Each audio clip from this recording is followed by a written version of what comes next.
ku faraxsanahay madaxweyne ku mahadsantahay inaad idinkala soo qayb galo ciidankan oo qaarkoodna tababar dheeraad la siin doono si ay u noqdaan ciidamada sida gaarka u tababaran qaarkoodna ay bilaabi doonaan shaqooyinkoodii waxaan aniga madaxweynuhu laga bilaabo maanta ka wada xaajoon doonaa qaabka la idin howlgelin doono nooca shaqo aad qaban doontaan iyo gobolka sidaad uga qaban doontaan iyo dawladda guudba laga bilaabo hadda marka waxaad u gudbaysaan wajigii labaad hadii ilaahay yiraahdo oo ah sidii aad u howlgeli lahaydeen kuwiina loo soo xulo inaad tababar dheeraad ah qaadataan waxaad noqon doontaan ciidan sida madaxweynuhu uu sheegay si gaar ah u tababaran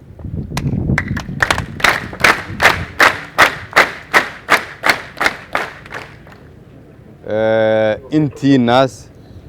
tababar gooniyaha geli doontaan intiina kalena waxaan ka shaqeynaynaa sida ugu dhaqsaha badan sida leedin howlgeli lahaa marka howlgashaan waxaad noqonaysaan ciidan qaran waa ka gudbaysaan qoys iyo qabiil meel walba dalka kamid ah leedin geyn karaa dalkiina aad u ageedi doontaan inkastoo codsiga madaxweynuhu hadda uu yahay inaad dawlad goboleedka koonfur galbeed ka howlgashaan